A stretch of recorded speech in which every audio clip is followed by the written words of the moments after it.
Hey everybody, this is Brian Yellow. On episode number 33 of Origin Stories on Creativity, I spoke with Stephen Seale. He's a former staff sergeant in the United States Army. He served a combat tour in Iraq and as a civilian contractor, did a couple of years in Afghanistan as well. He's an interesting guy. He's working on an MMO with a team of 74 volunteers, putting a online role-playing game together, basically world building with a bunch of other people, a bunch of coders. A lot of fun talking to him about how much work goes into it. He also completed his first novel, a book called Phoenix Rising, which is exciting to talk about what he has plans for it going forward, and also what his eyes are on going into the future in terms of marketing, in terms of what his next projects are. I really enjoyed talking to him, and with no further ado, here's Stephen Seale.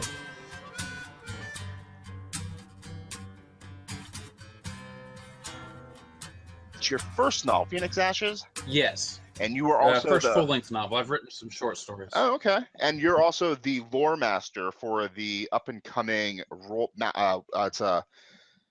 it's a online role-playing game.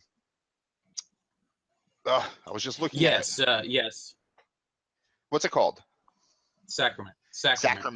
God, I love the art of that game too. How's it going with that?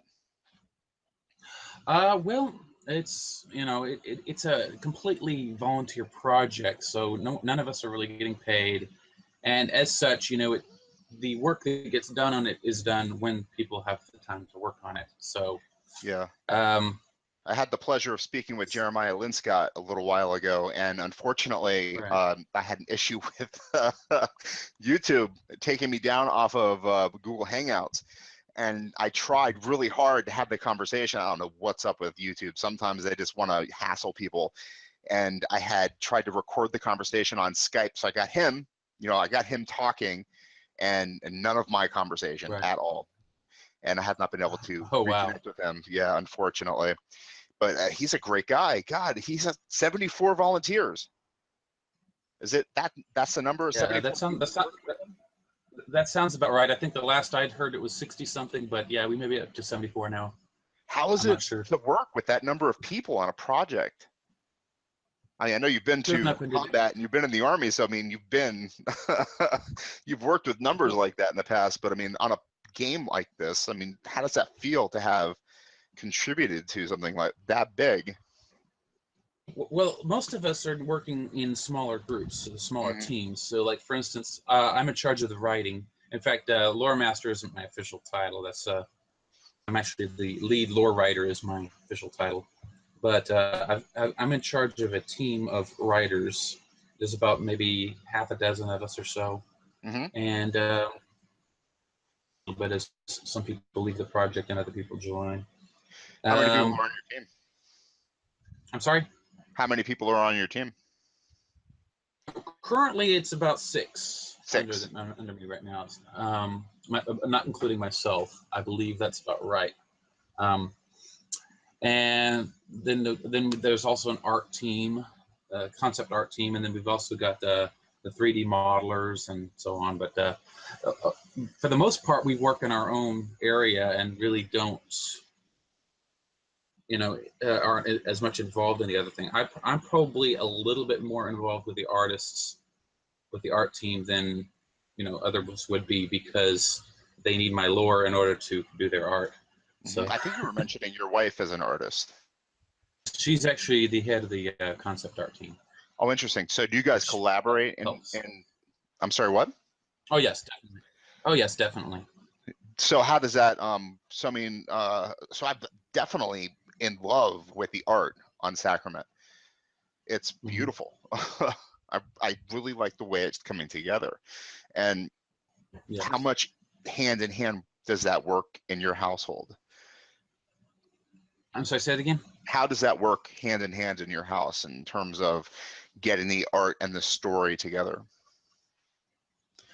Well, let's say when we need to, when they need artwork for a race or for one of the deities, What I do is I come up with the lore first. I write the lore, and within the lore, I come up with a description of how the character looks. Yeah. It might not be super detailed. I'll leave some. In fact, sometimes I'll leave a lot of that up to the artist. 2 or 3 different descriptions, because the deities in the game, most of them can take They more play a than big one part. form. Well, yeah, but most of them can take more than one form, so there's not one specific form necessarily that they have to look that way all the time.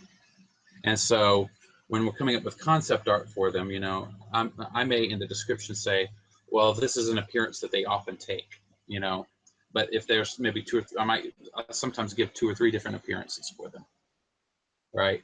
And then the artist, then that gives them a little bit more leeway as to what they can do. Have you ever worked on a project like this before where you're guiding artists?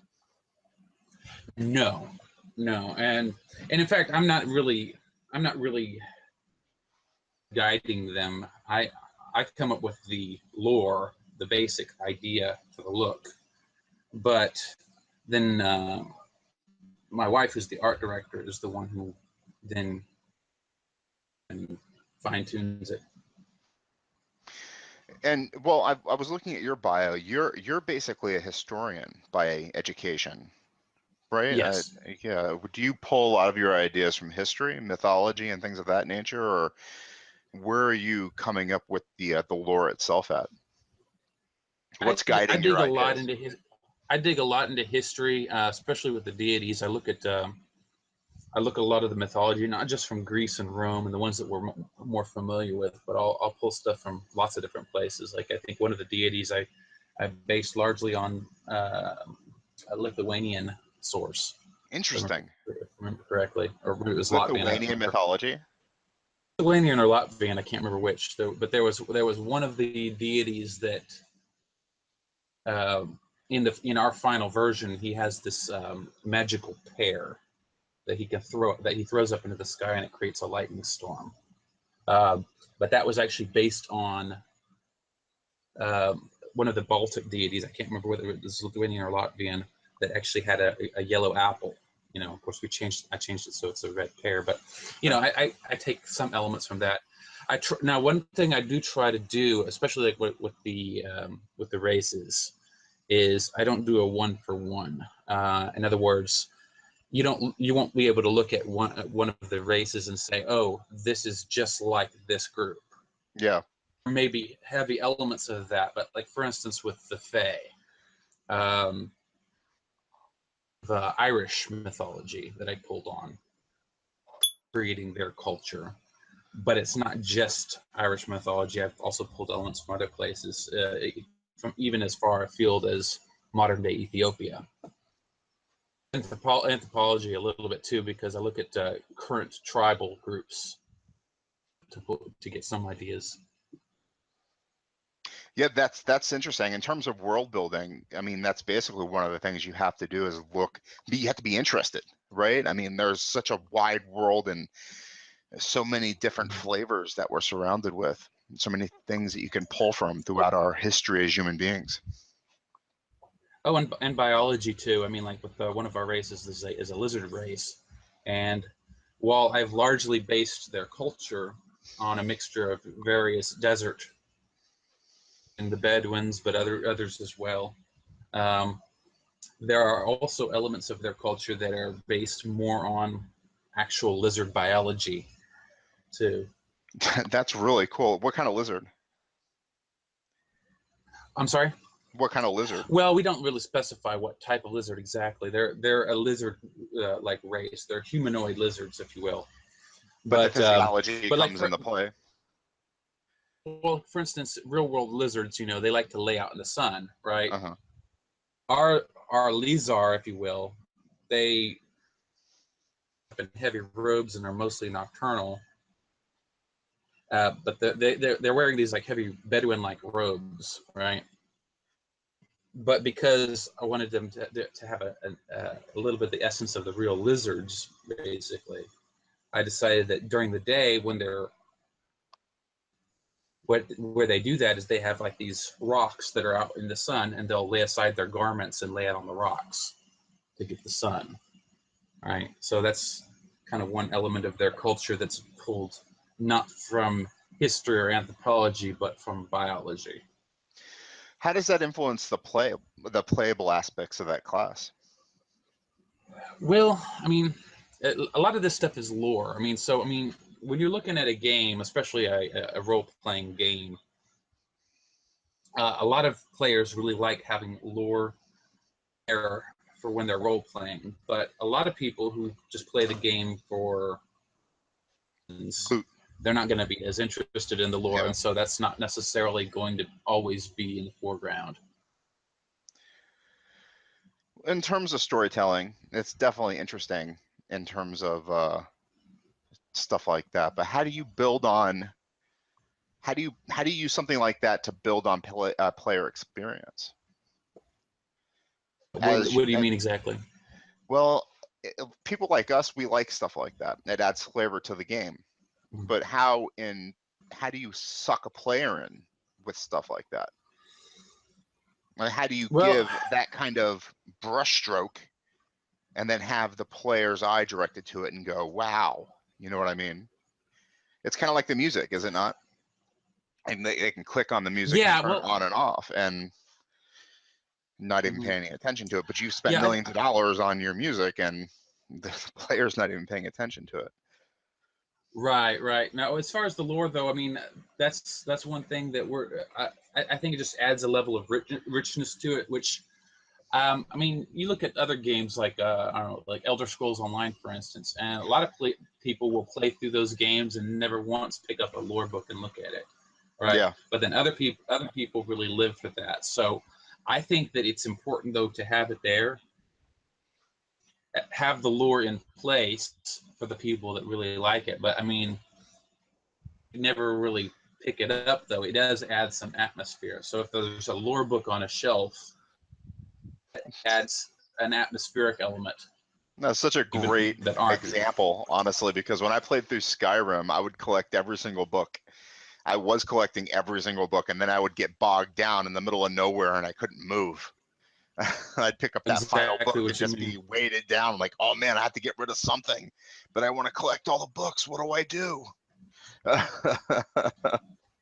know exactly what you mean. But yeah, no, this I enjoy pulling things from history as well and studying history, and not just in terms of the grand sweep of things, but one thing that I've really become interested in, especially in recent years, is social history. Not looking not just at the grand sweep of things, who the great military leaders are and all that, but how people lived in each time and place. And that kind of cultural, I guess you would call it historical anthropology, is very fascinating to me, and I pull a lot on that. You know what's really interesting to me is looking at you as who you are in the place of history as a staff sergeant, somebody on the ground with dust on your boots. You got to see something that the generals wouldn't be able to see.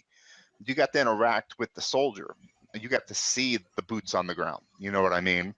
You get to see the social history. You get to see what it's like for the small nuances of history, the units moving through time that we're not going to be able to read really in the history books in 20, 30, 40, 50, 60 years. An extent. Now, I was not an infantryman, so I was not out there in the firefights, if you will. I was mostly working on a base. We did come under fire from time to time, mostly like from rockets and things of that sort, but I was never actually in a firefight where I had to fire my rifle at the enemy. So, I mean, and that's, I'm not saying that as a bad thing. I mean, I have a desire, but there is that element that I'm missing that the person who has actually been there would have. Well, I was a soldier, man. I was talking to my wife about this morning, lying in bed before, getting up. I was like, 18 years old, would have loved to have gone to war. 40 years old, I am so thankful I never had to do that. You know what I mean? There's a time and a place. Well, yes, it's definitely. There's a time and a place for it. Yeah. I mean, there's like, you're dumb at 18 years old. at 40, I don't ever want to do something like that. Well, when I was a new soldier and unmarried, I was actually volunteering to go to Iraq and places like that, you know, and not getting picked to go. Yeah. Um, Well, as a new soldier, I looked at your resume, 2002. and, I mean, you basically signed up a year after 9/11. I mean, yeah, that's true. That's true. that's pretty gung-ho. But I got married in 2005, and after that, my priorities changed a little bit. You know, I mean, it wasn't like I wasn't against going, and I did end up going, but I wasn't jumping down too well. Yeah. No, I got that. And I mean, you did experience whether you sat behind a fence in the green zone or, you know, drove cargo back and forth on, you know, what do they call the highway of death between the airport and. Well, most of my time was actually up in the northern part of Iraq. I actually was on a very small base. There was no more than a battalion there. And it was at a place called Hawija, which later became kind of ground zero for ISIS. Oh, But it was Hawija was known as the Fallujah of the North, if that gives you any idea. It was very heavy insurgent activity in that area, and not while I was there, but at one point there, I believe it was, the base almost got overrun. yeah, that's scary. But no, while I was there, I think the only time we had a ground attack on the base while I was there was we had one insurgent who I think was suicidal and decided he was going to attack the base single-handedly, and they took him down a couple hundred yards out. And that becomes more of a soldier's joke than anything else, I bet. Or how does the base react to something like that? Well, I mean, I heard a bunch of firing, and I didn't know what was going on, so I'd call around and say, "Hey, what's going on?" They said, "Yeah, some guy decided he was going to attack the base by himself," and they took him down. So that kind of mentality becomes dangerous too, because if you get 50 of those guys that are willing not to care about their own personal safety, that's a bad situation for everybody. Yeah. I mean, in terms of your experiences on this planet, how does that correlate to social history? Well, in what way you mean? Well, I Sure guess going back, because I want to unpack a little bit of what social history means to you. And I kind of got distracted by your own personal social history. What does social history mean to you? Well, what I mean by social history is when you're looking at a time and a place, you're understanding how people actually lived in that time and place, and not just what their day-to-day lives were, but what were some of the cultural mores and assumptions that they had that are different from our own. I mean, you look at our own history, and you go back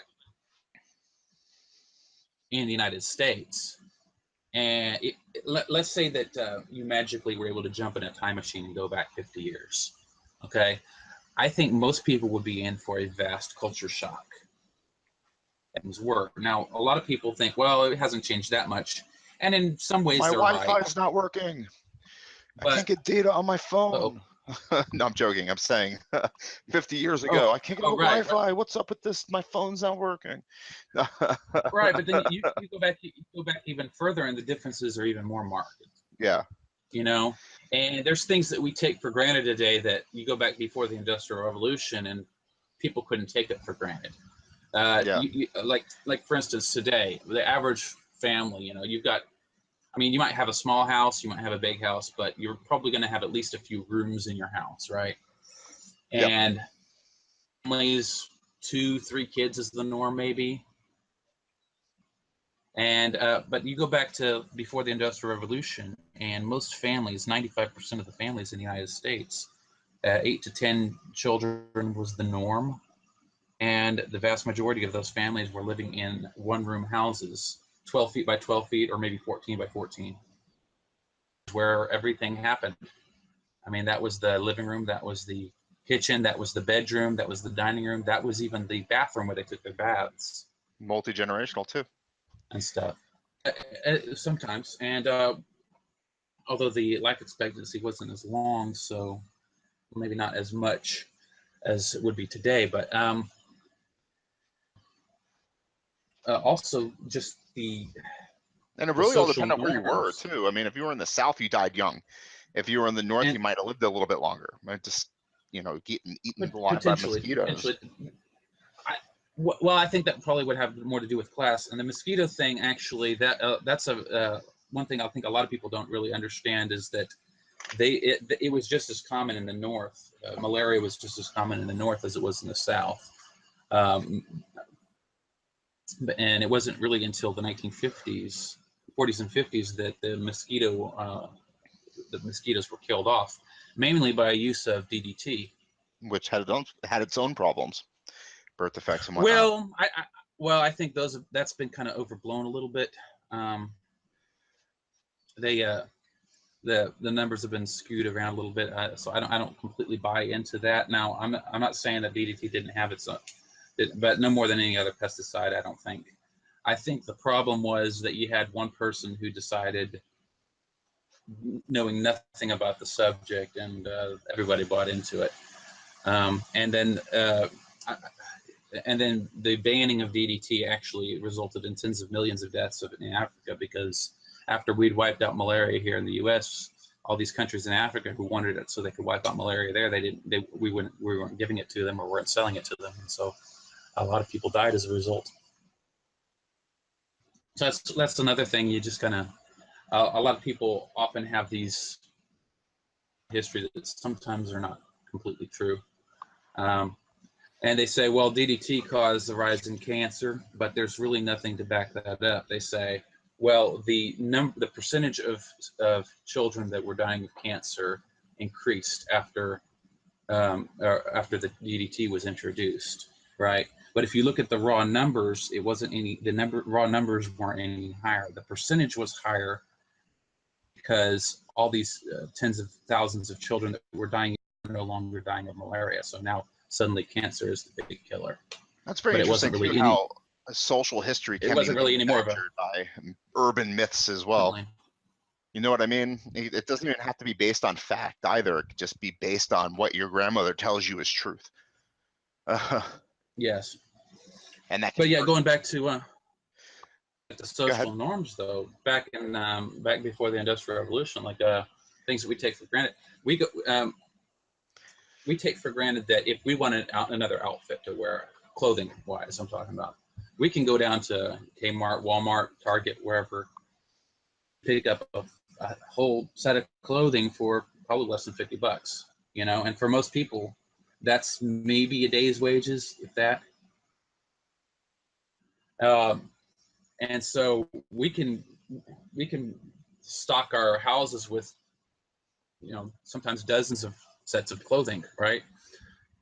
Revolution, everything had to be done by hand. All of that had to be done by hand. And so one outfit represented a lot of man hours of labor. And because of that, the cost of it was much higher. So back before the Industrial Revolution, even for just the cheapest garment, you might have to pay the equivalent of 2 months' wages for it. People didn't have that kind of money just laying around, and so as a result, you might be doing good if you can get a new outfit once every 5 years. What's really interesting? Only once every 5 years you're getting a new outfit. Yeah, totally. But I was reading *Sapiens*. Have you read the? It's basically a social history of humankind, going all the way back 300,000 years to the beginning of us. Have you taken a look at this book? They unearthed these two twins in Russia, and they were draped in ivory beads. These ivory beads were intricately carved. They took 75 man-hours a piece to basically create, and they were covered in these beads. The number of hours that it took to cover these children in these little beads was like years worth of effort. Meaning that these two children were worth more money in prehistoric man than was probably known at that particular time. Speaking of, I don't know, what do you have? And then we get back to your game. How does that correlate to your storytelling? How do you use that in terms of you're going through the gameplay? How do you use that social history to tell your story of that lizard species sunning itself with that cloak? I mean, obviously, there's some man hours that takes place to build that cloak. Does that take place in your storytelling? Well, I don't know that we've really gone into that much detail with it. Obviously, you know, the more detail you can have, the better. But sometimes you have to make sacrifices. Because I mean, there is a crafting element to that type of.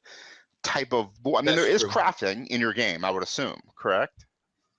Yeah. Now it's a different dynamic though when you're talking about a fantasy game that has magic, though, because as opposed to the real world pre-industrial revolution, even if you don't have the industrial capacity for heavy textiles and so on, in our world we do have some of the races, they can actually use magic to enhance their stuff. In fact, one of our races, the nymphs, their clothing is actually made out of magical weaves of water. That's awesome. So they don't use plant or animal fibers or anything like that. They use water that they weave. Can they go to the desert, and are they significantly hindered outside of the water, or? No, actually, it actually protects them better than most clothing would, and it bends the light around it so that it's not transparent or anything, except that when they do jump, one thing about it is that when they jump into the water to swim or whatever, the molecules on their garments merge with the water around them, so they are in essence naked when they jump in the water. So they lose the benefits of their clothing. Right, but but when they're in the water, that's actually not a bad thing for them because they can swim easier that way. Do you know the weighing them down? Do you know the term world building? Do you know the? Are you familiar with Reddit? With Reddit, I've been on Reddit. I try not to as much as possible. Does it have a bad reputation with you? Well, it's. I mean, anything on Reddit, it can quickly turn into a cesspool of. You know what I mean? Very true. I think you know. But as a writer, I highly recommend. There's a few subreddits that just really they cater to people like ourselves, writers, and especially in the fantasy genres. And there's one particular that I think you'd really get a kick out of. It's called the World Builders subreddit, and they basically it's basically a magnet to people who build worlds like what we're talking about here. These highly imaginative places where you're basically inventing from the ground up species and maps and rules that govern these systems. And I just really find it fascinating. I mean, you're basically built up this whole, you and your team of 6 people and your wife with the art, and Jeremiah and his team of 74 people are building up this world, this playground. It's really, truly amazing. How close are you guys to actually being developed, and are you playing in it yet? Well, I'm not. I know that last I heard, I believe they were getting close to a combat build. I'm not sure where we are on that right now. As a writer, I'm involved with writing for the game. I don't really have any input or knowledge on where they are on a day-to-day basis with coding and actually building it in the computer. That's not my area of expertise. Are you a big gamer? Do you game at all? I be honest with you though, I haven't really gotten much into MMOs. Oh, seriously, what do you game? This is definitely an MMO I would play though. No, I play I played the Skyrim and a couple of other Elder Scrolls games. Oblivion was my entry into that. Play a lot of the Call of Duty and Assassin's Creed series as well. Assassin's Creed, I love the Rome one. I bought that one specifically just to run around old school Rome. Uh, Oh yeah. Oh, another one I really like was Far Cry Primal. That was a very fun one. which one was that? And Is that the one with the guy? He starts out. I have no clue. Is that the third one? No, that's the newest one. I have no it's clue. the newest one. I think it's actually comes after Far Cry 4. I think I played the So third one. this one is actually you're running around in primeval Europe with woolly mammoths and saber-toothed tigers and Oh my, such. that sounds interesting. I love that stuff so much. So obviously no firearms. So you're manufacturing your own like prehistoric rock weapons. Mostly spears, clubs, and bow and arrow. See, that's the type of social history I really like. I would explore that a lot. I base a lot of fiction in that type of era too. I really think that ancient humans are interesting, where we came from, how we scrambled our way up through the muck, how we ended up with cars and houses like we have, and millions and billions of people. It's amazing. Well, I kind of have a slightly different perspective on that from some people because I don't buy into a lot of the Darwinian ideas on that, but that's a different topic entirely. Yeah, we could we could really get into the weeds on that one. Yeah, unfortunately, I guess. And belief is one thing, that we go in different directions. But in terms of writing, which is why we're here, where do Yes. you find yourself? We have written a novel. I asked you a question. Where do you find yourself going now that we've written this beautiful piece of literature? Are you writing another one? Or are you just waiting for the millions to pour in? Well, I'm hoping. I'm just hoping to become successful with it. I don't necessarily. Well, let me back you up. What's success for you? Success for me would be getting to the point where I can sit at home and write novels and make enough off of that to support my family. That's a nice. I'm not That's really, a nice definition of success. I'm not really.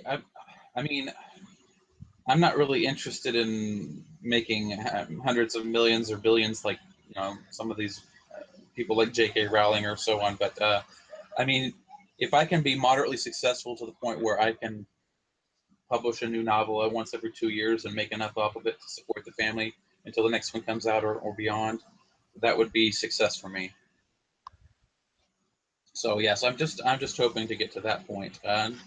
So what's next? It's very difficult as a writer to rely on that. You can't really rely on. You really do have. I mean, you're a history teacher. You're a history professor. You're teaching community college level history, right?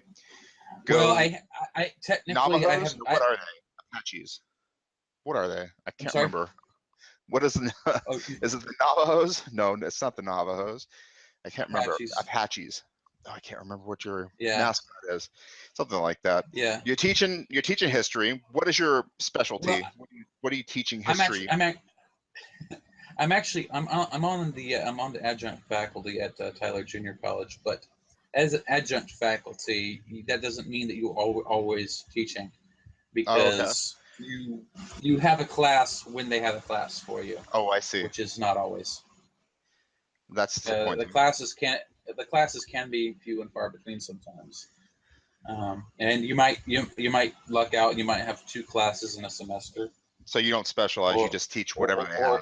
World history, come teach it. American history, come teach it. Well, at the junior college level, it's generally U.S. history. Oh, I see. I have taught. I did teach one semester. I taught history of Western civilization for University of Maryland, but that was when I was in Afghanistan working as a contractor. Really? After I got out of the army, I went to Afghanistan twice as a contractor. Really? Yeah. Yes. Yes. What did you contract as? Just as an educator or as like? No. I would. Same line of work I had been doing in the army as a civilian. So I worked a number of different places there. I spent some time on a base there. I spent some time on a Dutch base there. The Dutch base was interesting. You've lived an 'Cause, interesting life. I mean, that's for sure. You've seen more of the world than most people could ever dream of. well, looking at differences in cultures, I mean, the Dutch didn't see any point in making separate restrooms for separate genders there, so everybody shared the same restrooms. That was interesting.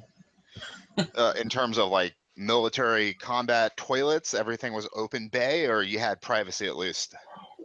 Well, I mean, it had was a set up door, where right? you walked in. They had sinks and they had stalls and stuff, but they did have urinals also. Interesting. That takes a little So getting that used was, to. yeah, especially if you're not prepared for it, and you get So female what coworkers is walking in your and out while you're. are you considered is Phoenix Rising done? Never gonna pick it up again to do rewrites or Oh, anything? you mean Phoenix Ashes? No, it's Phoenix Ashes. I apologize. That's actually I may end up. That is actually another title I was thinking of using for a sequel if I ever do one. But Phoenix Rising goes with possibly. it. Well, because it's in Ashes, and then you get Yeah. Rebirth and then Rising, but that stuff. Um, but no, I probably will do some tweaks on it based on the feedback I get. It's written, but I would consider the state it's in now as a finalized rough draft, if you will. Okay. Not necessarily the final draft to send to the publishers, but in fact, since I sent it to you, I've actually gone back in and tweaked the story just a little bit to make it more clear to what happened to one of the characters' families. Oh, you've gotten some feedback? Well, or you just did that it on was your own? something that I noticed myself as I was looking back over it. Something I realized needed to be done because there's some of the characters. Well, I don't know how far you are into the story, but there Very, are some of the very, very characters. quickly. Like I said, I'm reading the Sapiens book, and I've got, oh my dude, I'm reading so many books right now. It's unbelievable. Do you finish books often? I have so many things on my plate, and I gotta say, you're my 33rd podcast guest, and Wow. you would think that all I do is talk to people for an hour. Like, this is easy, but it's not. Right. I wake up at 2:00 in the morning to write, right? And then it seems like I would have the rest of my day just to do whatever I want. And it's not like that. I have twins. Right. Oh, wow. It's like, dude, I just want to be able to finish a book. I can't even finish what I want to read. We went to Hawaii in February. I finished 2 books. I felt so good about myself. Like, I just want to read when I get home. I haven't finished a book since we got back from Hawaii. I've found as I've gotten older and as my son's been growing up, I'm finding I have less time to read than I used to. But I do remember try when we were to. kids, we just read all the time, right? There's always a book in our pockets by our thigh, and it was dwindling down to that last page all the time. Yeah. Now I try. One thing I try to do is I try not to start new books until I finish some of the ones I'm reading, but it doesn't That's always my work problem. out that way. It's my big problem. I say, oh, I want to read that, and I'll download it. It'll be on my phone. I have like 200 books on my phone that I'm like in, like 100 pages or so. I cannot believe I'm like that behind on books. And you sent me your book. I was like, oh no. Yeah, there was 4 main characters in the book. And while I kind of had indicated what might or might not, that the parents of 3 of them somewhere else, right? Mm-hmm. There was a fourth main character who I had not even mentioned what was going on with her family, and she's from the local area, so I'm like, okay, we got to establish what's going on with her family or what happened to her family. So I went back in and it wasn't a whole lot. It was maybe of dialogue that I added to kind of what genre is it? Do you consider it anyway at this point? I would say post-apocalyptic. It's post-apocalyptic. Right. It's not sci-fi because per se, because there's not really your traditional sci-fi elements. Although I mean, I could see it being published by the same types of people, perhaps. Um, it's a story about young people surviving after a nuclear war, and also the changes in society that happens as a result of that. And looking back at the social history, I bring that into play because I'm thinking, I'm looking at, okay, things that we take for granted, say back before the Industrial Revolution, and how might a nuclear war upset that, right? What are some things that we take for granted that we have all the time that we wouldn't necessarily have after there's been a nuclear war, right? Did you happen to read 3 Seconds Later? Oh God, maybe that's not the name of the book. It's about EMP attack over or in the atmosphere. No, I don't think I'm familiar with that one. Oh man, you should pick that one up. That is the scariest book I've ever read in my life. Basically, it's your story, except it takes place modern day America. EMP attack over Maryland. Boom, everything's out. We have no electricity anymore. People just going about their day. They have nothing. They have no cars. They have no computers. They have no electricity. And then what happens first? People who need to get their meds start dying. The diabetics, Right. The people who need their heart medicine, the guys with the heart, the pacemakers. People just start dying. They can't get their food. 3 days later, people start fighting each other. Right. Women are like, some women are like, oh well, I've got this thing I could do, and people start dying.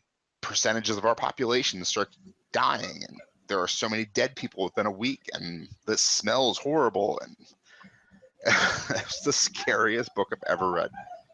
It was horrible. Yeah. Well, one thing that I try to take into account is, if society is crumbling around you, what are some of the things that we might see? What are some of the barbarisms that might come out of that? Would we see cannibalism? Would we see a reinstitution of even of slavery in some places? Mm-hmm. Those are definitely things that I tackle in the novel. I imagine, I don't know, maybe I'm wrong, but I imagine, based on a couple things that you've said already, that you are Christian, right? Yes. So you probably take a Christian viewpoint in the novel, right? Yes, although I wouldn't I wouldn't call it I wouldn't specifically call it a Christian novel. I mean, the characters I would say are, but maybe not necessarily as they might not necessarily have traditional Christian viewpoints on everything. Well, that's fine. I mean, you don't want to follow, like, you want to follow your personal doctrine, And not somebody specifically. right.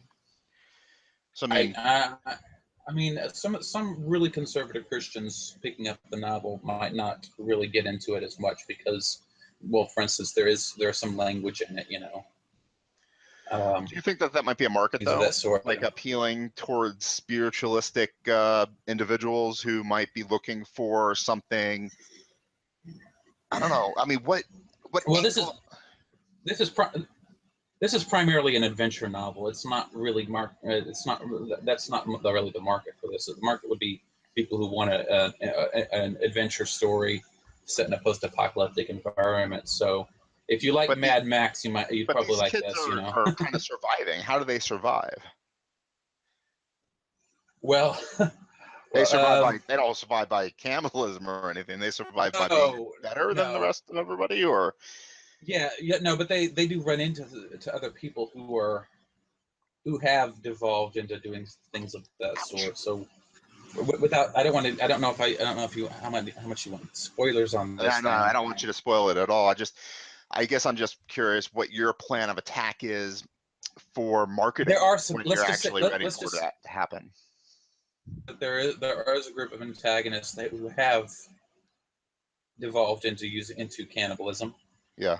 There is another group of antagonists who have adopted a form of slavery as well, although it's not like the slavery we've seen before in this country. It's different entirely. It's interesting. So you don't consider this fantasy? In many ways, more like the old Roman way of doing slavery. They just have kind of like personal assistant type slavery.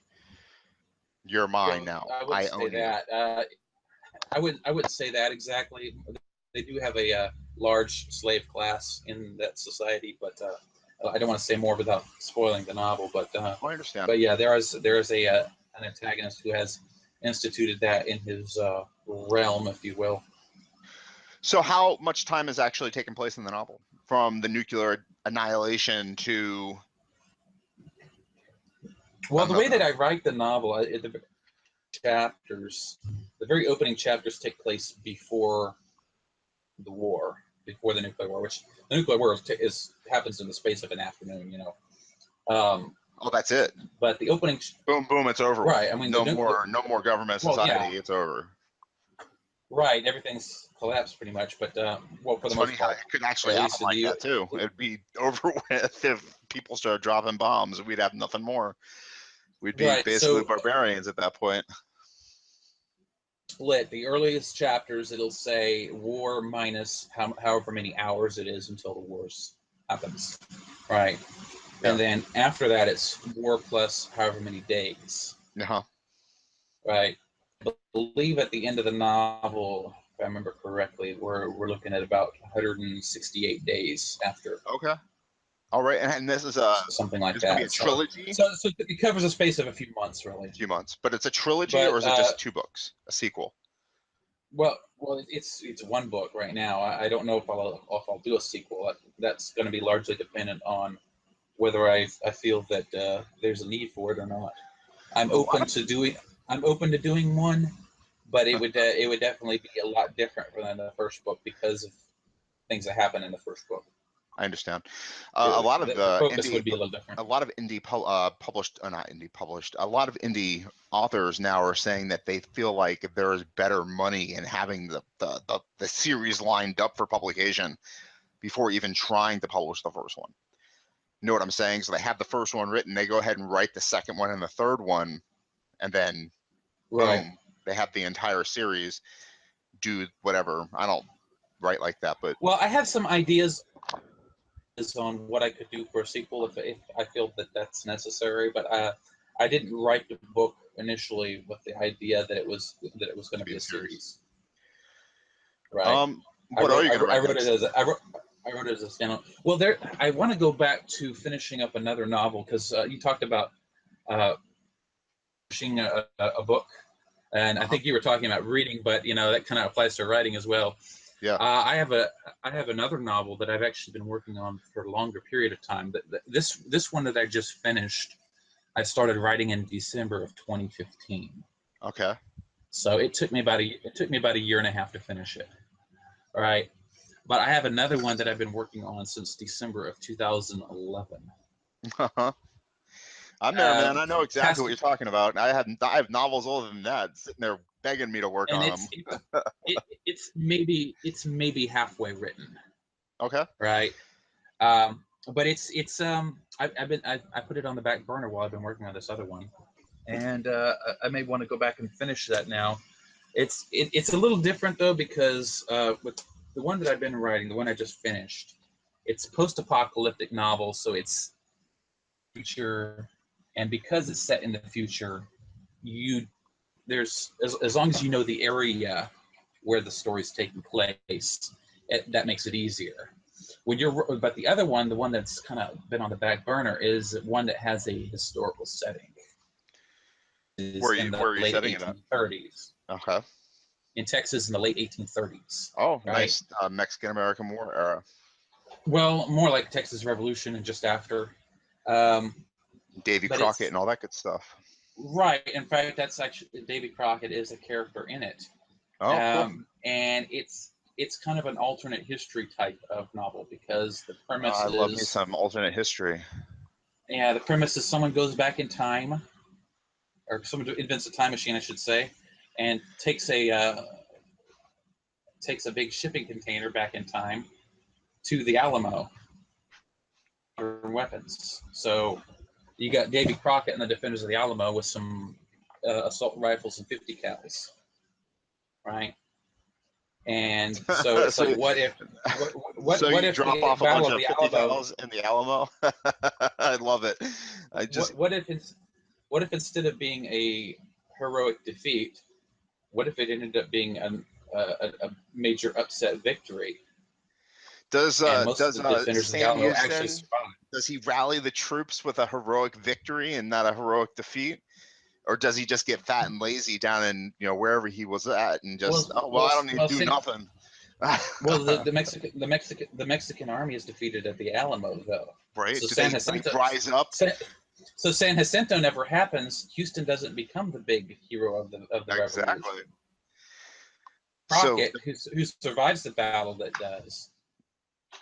Kind of, but I don't play it just on what's happening. What happens in Texas as a result of this, though. He becomes president. He fights against the Civil War. The Civil War doesn't happen. Well, maybe, but not in this novel. But, not in this novel. I love it though. I'm already interested. I see the whole alternate history happening. Well, the Civil War doesn't happen. Well, the thing is, this other novel is planned as part of a series. That's the thing. And the first novel is it's going to end probably around 1842. So it's not going to go to the Civil War era, right? But so that there can be other novels in the series. And it's, but I'm not looking at just what's happening in Texas. I look at how does that affect what happens in the whole region and even the world, really, because there's going to be kind of a snowball effect, right? Oh, yeah. If suddenly Texas, because not only do they have modern weapons, they've got other modern technologies, because half of the shipping container is filled with just technical manuals on the Bessemer steel process, how to build a Gatling gun. Most of those guys are illiterate and drunk all the time anyway.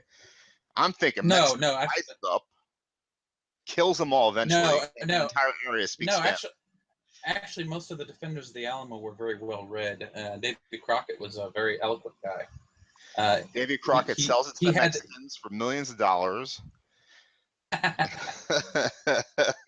No, but the thing is, eventually, didn't he get stuck in the Alamo accidentally? Like he was down there wanting to be a hero, and he got stuck and couldn't get out again. He went there to volunteer.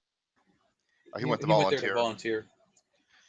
And it's not the suicide though. I mean, he went there to like be a hero though, right? I mean, he wasn't down there like, oh, this is my last stand. I mean, he was like a politician basically. I'm a congressman.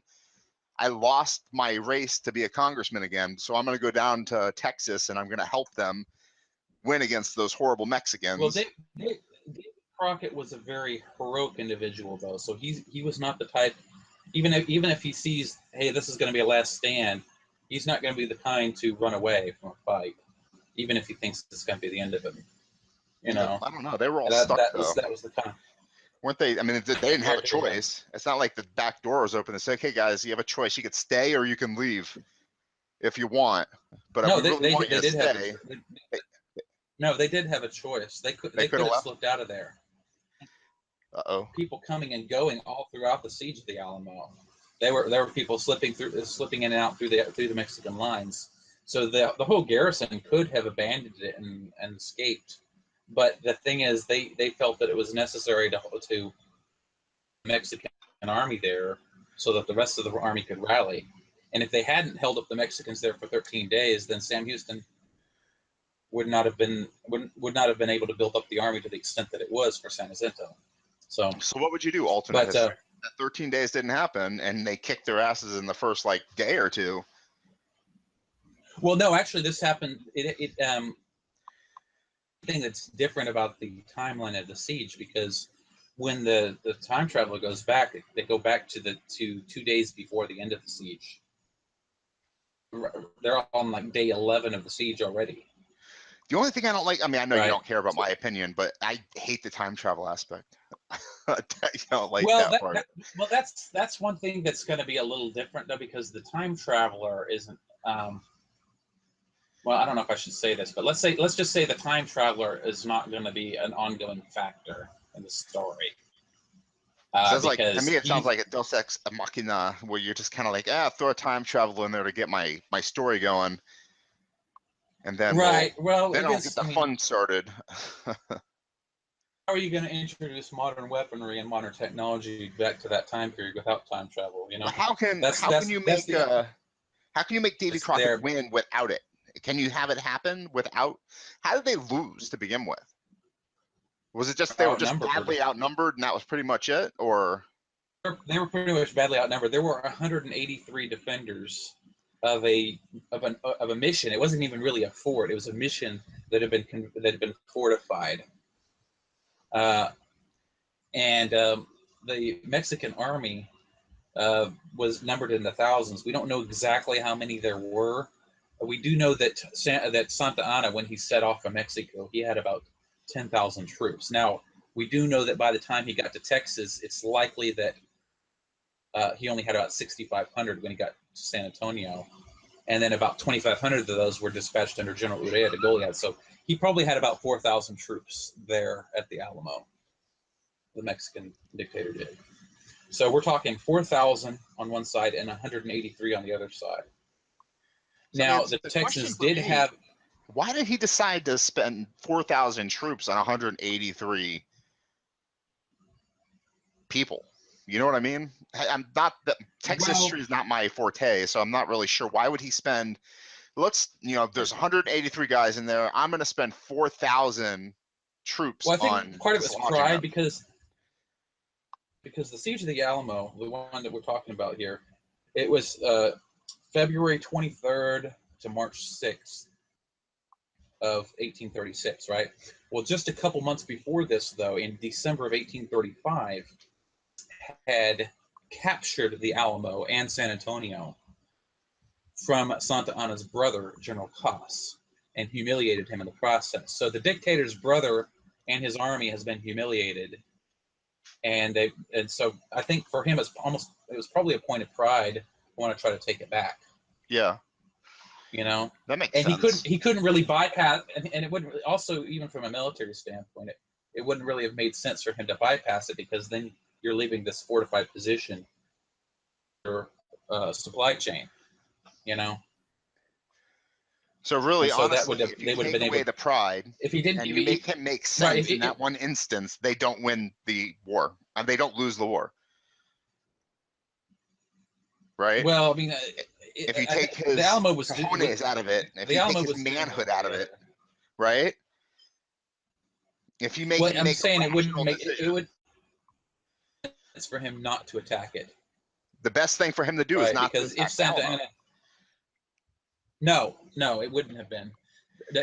I'm saying he had to attack it. Okay, because San Antonio was along his supply chain. If he moved further into Texas without taking the fort, then you've got this fortified position that they can raid out from. Right? So if he wants to keep his army supplied and doesn't want them to starve, because the supplies are all being destroyed before they can get to his army, then he really needs to take that fort. Well, couldn't he have just starved them out? Military I guess he was doing that anyway, wasn't he? It didn't really matter. He wasn't really attacking them. I don't know. I like it. I love alternate history. I love playing these games. The Mexican army eventually did storm the fort, and they lost hundreds of troops in the process, maybe over 1,000. It's estimated that the Mexican army probably suffered about casualties taking the Alamo, and now a lot of those were wounded, not killed, but hundreds of them at least were deaths, probably at least 800 or 900. Do you read you read alternate history, I imagine? Yes, I do. Yeah, I love that stuff. So what's going on with you now? What is your plans for the future? Well, I want to try to get this book published that I finished, and I want to get back to the drawing board. And you're gonna go ahead and send it to publishers. This time around, I'm going to try to go the traditional route. I may eventually self-publish if I strike out with all the traditional publishers. But the disadvantage to self-publication. There's advantages and there's disadvantages. The advantage is that you can get your book out there quicker and start making money off of it. But the disadvantage is that costs money to make money, right? And so if you Yeah. don't have the Expensive. funds to do a big publication campaign or to promote your book, then people aren't really going to know about it, you know. Yeah. And so you might self-publish the book, and it may be out there and people can buy it, but you're not going to see it on the bookshelves in your local bookstore. People, in order to buy it, people are going to have to go online and order it. And unless you've got some kind of a big marketing campaign, most people aren't even going to know about it. At your stage of your career, writing wise, a lot of people think that it's just audience generation anyway. Either way you go traditional, you go independent. You basically have to get an audience behind you either way. True. You're looking for an agent, they're going to say, what do you have? You have 3 Twitter followers, come back when you have 300,000. You go independent, you're not, you're going to go independent. You're not going to make anything unless you have a sizable, backing of people who know who you are. And that's what everybody wants. I mean, if you go on Twitter, Facebook, Reddit, whatever it is, that's what everybody's looking for as a fan base. And that's being personable and getting out there and just trying to make yourself known somehow, shaking loose the chaff and letting yourself. The advantage of going traditional route, though, now the disadvantage is that, I mean, a lot more often than not, you're going to get rejected. Well, I mean, you're a writer, you're an artist, dude. I mean, you're going to get rejected no matter what. I mean, I just do this podcast and I get rejected like 3 times this week by people like you and me who just I want to talk to and find out, what they think. And that's not even like people who are giving me money. It's just like they're free people that have ideas and they just don't even call me and tell me they're not going to do the podcast. So, I mean, rejection's like part of the game. Yeah. But you know what it really is? So that's the advantage, though, is if you do get selected, if they do decide to publish you for you, they push the book out, which helps because then people become more aware of you if you do get published that way. Do you know who Andy Weir is? And so it can kind of help build that audience base that you're talking about. Yeah. You were saying Andy who? Andy Weir. Say it again. He did The Martian. Martian. It sounds familiar. Oh yes, I've read that book. Oh God. Yeah, I've read the book. It's a really good book. He's us, basically. He started from nothing but a website. He wrote a piece called The Egg. I don't know if you'd be into The Egg, but I'm going to recommend you look it up. It's called The Egg, Andy Weir. It's a short story. It's 800 words. Catapulted him to fame. Got translated to 25 different languages. Wow. From that short story, he got to use his little bit of fame, and he wrote The Martian with the help of an audience.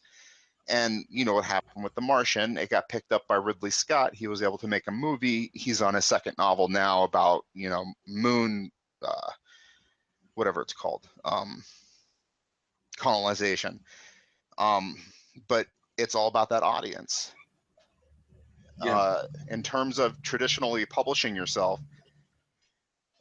the only thing they want you to have, the only thing they're going to do for you is they might edit, they might hire a graphic artist for you, they might put you on a plane to send you someplace for you to sign some books. That's pretty much it. And they're going to take 20% of your money to do all that for you. But if you know how to do it yourself, then you don't need them. If between now and 5 years from now you get good at all that stuff, then why do you need a traditional publisher? Unless you just want to sit back and write your 10th novel because you're really good at doing all that good stuff. That's my theory right now anyway. Well, like I said, the traditional publisher, it kind of takes away some of the headache is all that is. And it allows you to focus a little bit more on your writing if you do become successful going that route. That's the hard part, honestly, is focusing on the writing. Which is why I want to try. Yeah. I want to at least try before I try to going the other route. I hear some kitties. How many kids did you say you had? 4? No. I have 1. Oh, you have 1. Yeah, the hard part is focusing on the writing, honestly, because it becomes something that you really have to fight to find the time to do.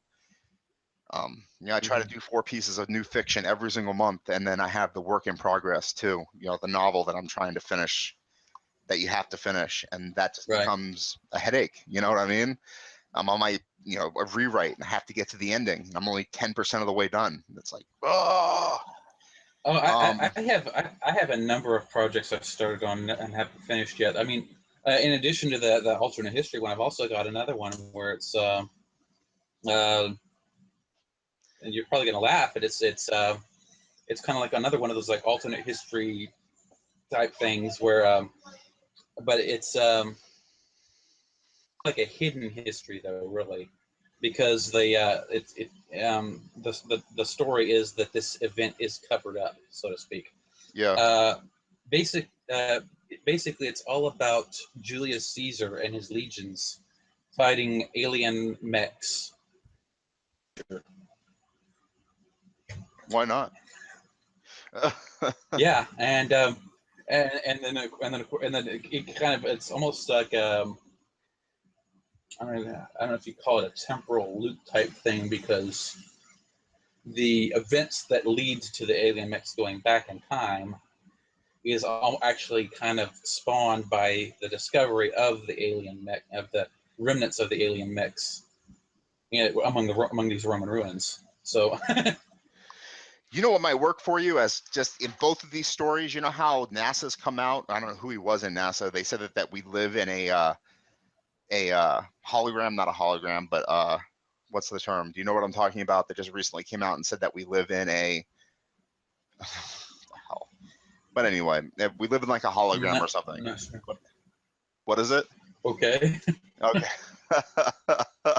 Everything around us is a huh? That sounds almost like a Eastern mystical view. Yeah, something like that. It's some But like of the the people that Matrix, believe everything's like there's a glitch in the Matrix, and all of a sudden Davy Crockett has a 50 caliber, machine gun in his hands, or there's a glitch in the Matrix, and all of a sudden Julia Roberts,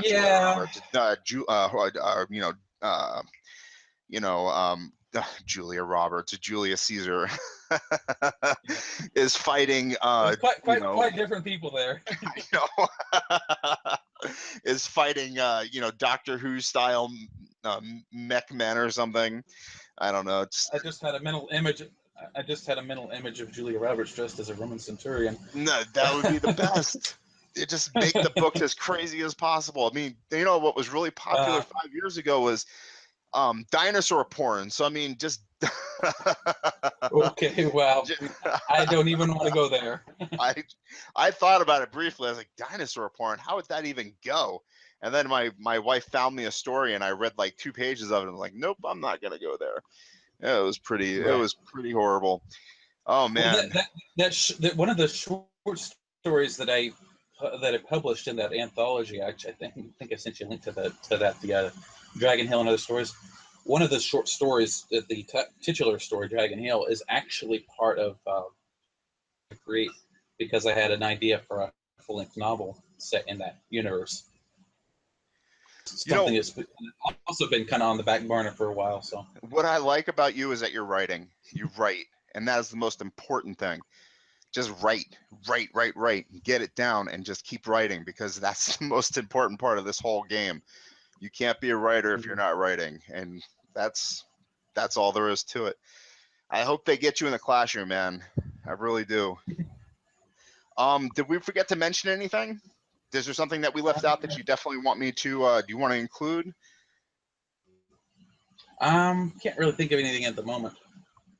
I really enjoyed this conversation, and we'll have you back on as soon as we know something more about Phoenix Ashes, and also about the game.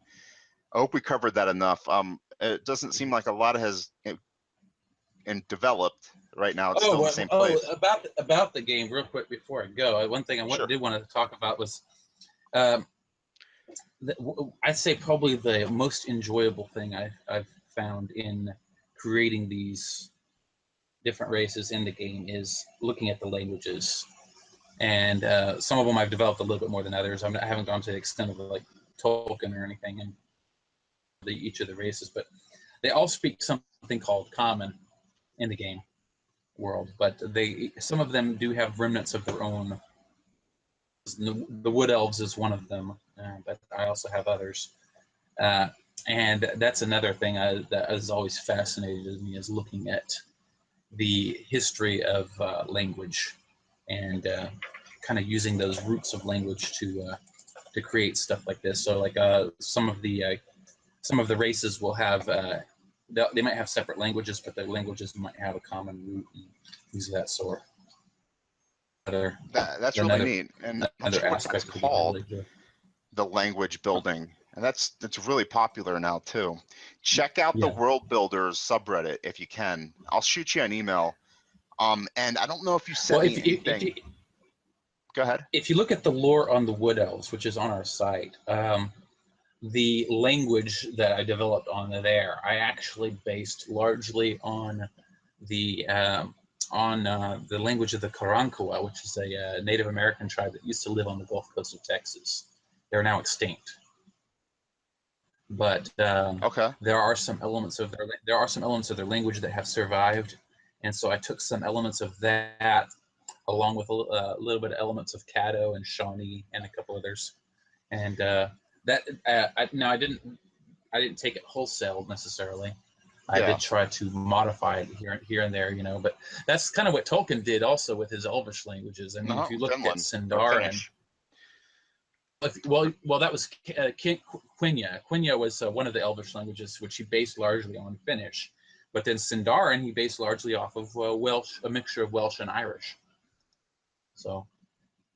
Would you do me a favor? And I don't think you sent me any links on the work you've been doing with the game itself. Would you mind potentially between now and maybe tomorrow shoot me some stuff? Sure, can do that. Cool. And I'll try to shoot you a couple more of my short stories if you're interested. I don't know if you have time to read them. Short stories are easier to read than the longer stuff. Right. I could just sit here and just quickly get through the short stuff, and I'd be really interested in seeing some of your fantasy and science fiction, definitely. Okay. Now I will say this: some of the short stories that I've written and published in the past, while I look back at some of them and I see my writing in them, and then I compare it to my more recent stuff, like the novel I just finished, and I don't think it's as good. Man, you wouldn't be a writer if you thought that your older stuff was any as good as your newer stuff. I will give you that disclaimer there, that these short stories I don't think are as good as my novel. But oh man, I will write something and think it's the most genius thing I've ever written, and then read it again after I've written 2 more pieces of fiction and go, oh, what hot garbage was that? Yeah, I think it's just the writer mentality. I don't know. The mentality of anybody who's doing anything artistic, whether it's writing or straight up visual art or anything like that. You always, that's definitely true. You like what you've done. You don't like what you did. You're always your own worst critic. Yeah, it's very true. Stephen, thank you so much for being on the show. I really appreciate it. You're a great guy, and all right, I wish you all the luck in the world with your work. All right. Well, it's good talking to you. Yeah, man. Thank you very much. Bye-bye.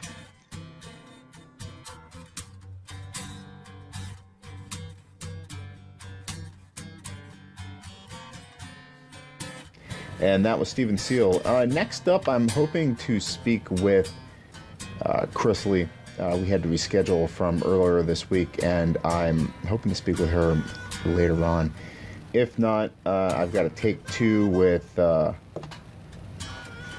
Chris Heron on Sunday, and I think I have a podcast scheduled with Brian Converse on Saturday. A bunch of good stuff coming up. Best way to stay abreast of what I have going on is follow me on Twitter at BRYAIELLO. BrianAiello.com is my website. Show notes always are updated with the best information possible. I really appreciate you guys listening. Really appreciate all the support. You can go on to iTunes, comment, rate, do all the good stuff. I'm also putting together another podcast. If you're interested in learning a little bit about speculative fiction, I am too. We'll do this together. Thanks a lot. Have a good day. Bye-bye.